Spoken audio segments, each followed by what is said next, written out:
ایک حدیث شریف مجھے یاد آئی, اسے سنا کر میں ختم کروں. ایک صحابی ہیں حضرت بشیر, ان کے صاحبزادے ہیں حضرت نعمان, یہ بھی صحابی. یہ جو بڑے باپ ہیں حضرت بشیر, بوڑھے صحابی. ان کی ایک پہلی بیوی تھی, اس سے اولاد تھی, وہ اولاد بڑے بڑے لڑکے ہو گئے تھے. پھر انہوں نے وہ بیوی کا انتقال ہو گیا ہوگا تو حضرت نے پھر دوسری شادی فرمائی بڑھاپے میں. اس بڑھاپے کی بیوی سے یہ حضرت بشیر کے بچے تھے.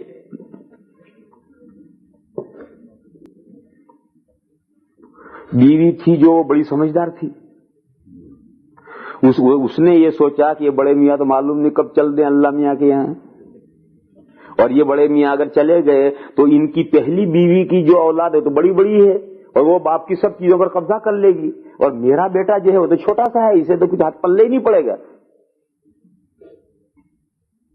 تو اس نے اپنے شوہر سے یہ کہا کہ تم میرے اس بچے کو نعمان کو کوئی ہدیہ دو, گفٹ دو. اور بڑھاپے کی بیوی, اس کا انفلوئنس بہت ہوتا ہے شوہر پر, اس کی بات ماننی پڑتی ہے شوہر کو, بڑھاپے کی بیوی کی بات ماننی پڑتی. تو اس نے کہا اور حضرت نے مان لیا. اور ان کے پاس میں ایک غلام تھا, اور کوئی بڑی جائیداد وائداد تو نہیں تھی, ایک غلام تھا. تو انہوں نے بیوی نے کہا کہ یہ غلام میرے اس بیٹے کو ہبہ کر دو, بخشش کر دو. تو انہوں نے بخشش کر دیا. پھر اس عورت نے یہ سوچا کہ یہ تو بخشش تو بہرحال ہو گیا, لیکن کل کو یہ بڑے میاں اللہ میاں کے چلے گئے تو اب اس بخشش کو کون مانے گا, وہ بڑی اولاد ہے تو مانے گی نہیں. تو اس نے اپنے شوہر سے کہا کہ جاؤ حضور کو اور جا کر اس بخشش پر گواہ بنا کر آؤ. وہ کتنی سمجھدار ہے, وہ جانتی ہے کہ اگر یہ بڑے میاں اللہ میاں کے چلے گئے اور بعد میں جھگڑے کھڑے ہوئے تو جھگڑا جائے گا تو قاضی کے یہاں, تو قاضی ہی معاملے میں گواہ ہوگا, تو کیونکہ جھگڑا تو حضور کے پاس ہی جائے گا اور حضور کو ہی گواہ بنا رہی. خیر یہ بچے کو لے کر حضور کی خدمت میں حاضر ہوئے اور آ کر بیٹھے. بڑے میاں نے حضور سے کہا یا رسول اللہ اس بچے کو آپ جانتے ہیں؟ تو حضور نے فرمایا ہاں جانتا ہوں, تمہارا لڑکا نعمان ہے؟ کہنے لگے جی ہاں یہ میرا لڑکا نعمان ہے, اور میں نے اسے یہ غلام بخشش کیا ہے اور اس پر میں آپ کو گواہ بنانے آیا ہوں. بس اس پر حضور کا ماتھا ٹھنکا کہ دنیا میں سبھی لوگ بخشیشیں کرتے ہیں, گفٹ بنا دیتے ہیں, اور کوئی کسی کو گواہ نہیں بناتا. یہی صاحب کیوں گواہ بنانے آئے ہیں؟ دال میں کچھ کالا معلوم ہوتا ہے. تو حضور نے ان سے پوچھا تمہاری اور بھی کوئی اولاد ہے؟ انہوں نے کہا کہ جی ہاں میرے اور بھی لڑکے ہیں پہلی بیوی سے. حضور نے فرمایا کہ تم نے اور اپنے سب اولاد کو اسی طرح سے ایک ایک غلام دیا ہے؟ نہیں. کہنے لگے نہ میں نے اور کو تو نہیں دیا, اسی کو دیا ہے. حضور نے فرمایا کہ اگر جب تم نے ایسا کیا ہے تو میں ظلم کا گواہ نہیں بنتا. لا اشہد علی جور, میں ظلم کا گواہ نہیں بنتا, جاؤ کسی اور کو گواہ بناؤ. دیکھو یہ بات بھی ظلم ہے. حضور نے فرمایا میں ظلم کا گواہ نہیں بنتا. تو آدمی اپنی اولاد میں کسی کو کچھ دے اور کسی کو محروم کر دے, کیوں؟ اس سے کوئی تعلق ہے یا اس کی ماں سے تعلق ہے اس وجہ سے دے دے, یہ بھی ظلم کے تحت میں آتا. حضور نے فرمایا میں ظلم کا گواہ نہیں بنتا. چنانچہ علماء کرام نے یہ مسئلہ لکھا ہے کہ باپ کو اپنی ساری اولاد کو یکساں رکھنا چاہیے, اور جو کچھ اولاد کو دے انصاف کے ساتھ دے. کمی بیشی کر دے گا یہ ظلم ہو جائے گا. دیکھو یہاں مسئلہ بھی سمجھنا چاہیے. اولاد کو دینا برابری کی شکلیں الگ الگ ہیں. میں اپنی ہی مثال دوں, آپ کی مثال کیا دوں؟ مثلا میرے ہی 4-5 بچے ہیں مثال کے طور پر. ایک کی عمر 20 سال کی ہے, ایک 12 سال کا ہے, ایک 6 سال کا ہے, ایک 3 سال کا ہے, مثال کے طور پر.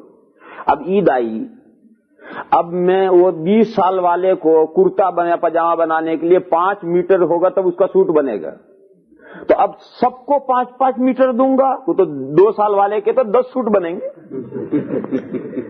یہ انصاف نہیں ہوا. اور وہ 2 سال والا جو ہے اس کا 2 میٹر میں سوٹ بنے گا، وہ 2 میٹر اس 20 سال والے کو دوں تو 20 والے کو لنگی بنے گی، اس کا سوٹ نہیں بنے گا، اس کی لنگی بنے گی۔ لیکن انصاف کیا ہے؟ انصاف یہ ہے کہ 20 سال والے کا بھی جوڑا بنانا ہے، 12 سال والے کا بھی جوڑا بنانا ہے، 6 سال والے کا بھی جوڑا بنانا ہے، 2 سال والے کا بھی جوڑا بنانا ہے، یہ انصاف ہوگا۔ اب دیکھیں اس کے جوڑے میں کتنا کپڑا خرچ ہوا، اس کے جوڑے میں کتنا ہوا، اس کے جوڑے میں کتنا ہوا، اس کے جوڑے میں کیا ہوا، یہ سب گز اور میٹر دے کر ناپنا نہیں، ہر ایک کے لیے عید آئی ہے، جوڑا بنایا میں نے، یہ انصاف ہوگا۔ اور مثال لو، میرے 2 لڑکے ہیں اور دونوں کی عمر ایک کی 20 سال کی، ایک کی 18 سال کی ہے، مگر 18 سال جو ہے وہ تاڑ جتنا لمبا ہے اور وہ 20 سال کا ہے، وہ ٹنگنا ہے، 3.5 فٹ کا ہے۔ اب میں عید کے دن جوڑا بناؤں گا تو اگر میں اس 3.5 فٹ والے کے اعتبار سے کپڑا لا کر دونوں کو برابر دوں گا تو لمبے والے کی تو لنگی بھی نہیں بنے گی، اور لمبے والے کے حساب سے لا کر دوں گا تو چھوٹے والے کے 2 جوڑے بن جائیں گے۔ یہ انصاف نہیں، جوڑا بنا، عید آئی ہے تو عید کا جوڑا بنانا ہے، یہ چھوٹے قد والے کو جتنا چاہیے یہ جوڑا ہے، اس کے والے کو وہ جوڑا ہے، یہ انصاف ہے۔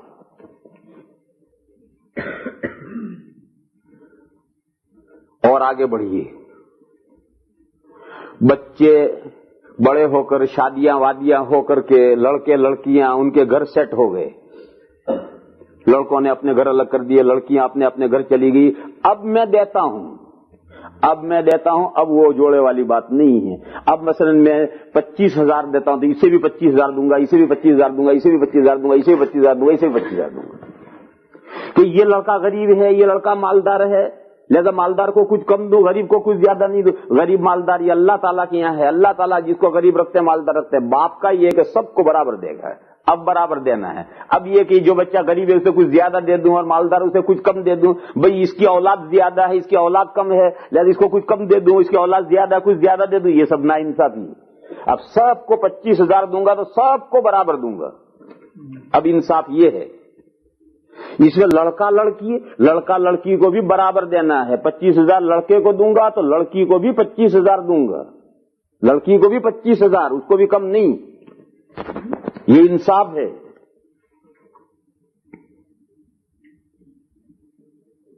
ایک شکل اور ہے، آدمی سب بچے اپنے اپنے پیروں پر کھڑے ہو گئے، لڑکیاں بھی رخصت ہو گئی، لڑکے بھی اپنے پیروں پر کھڑے ہو گئے، باپ بھی اب بہت آخری عمر میں ہو گیا ہے، روز سوچتا ہے کہ اللہ جانے میری آنکھ کب بند ہو جائے، مجھے اب اپنی جائیداد کے سارے جھگڑے ٹنٹے نمٹا دینے چاہیے، میری اپنی زندگی میں جھگڑے ٹنٹے نمٹا دوں تاکہ پیچھے ورثہ میں جھگڑے نہ ہوں۔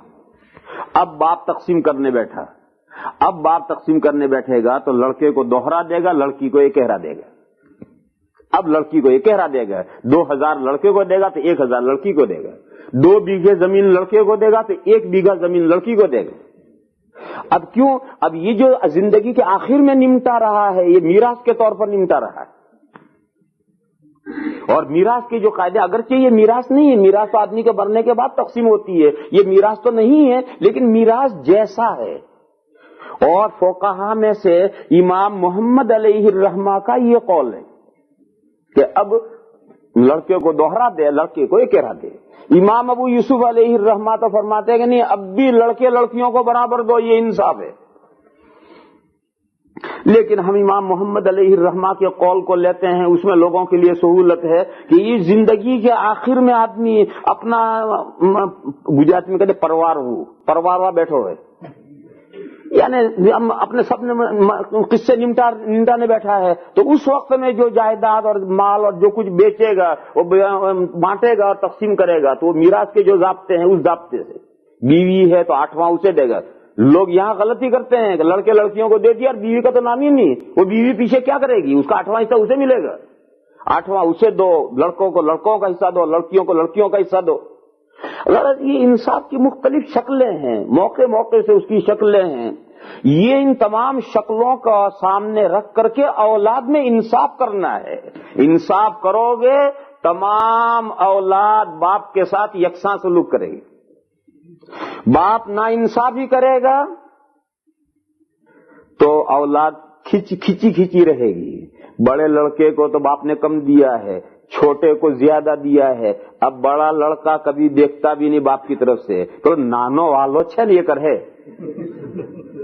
وہ چھوٹا جو بڑا پیارا ہے وہ خدمت کرے گا, یوں کر کے یہ تو ہٹ گیا.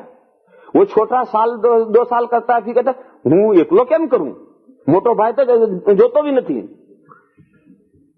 میں اکیلا یہ کیوں کروں, بڑا بھائی تو دیکھتا بھی نہیں. اب وہ چھوٹا بھی گیا, اب ابا چارپائی پر سڑ رہے ہیں, کوئی پوچھنے والا نہیں.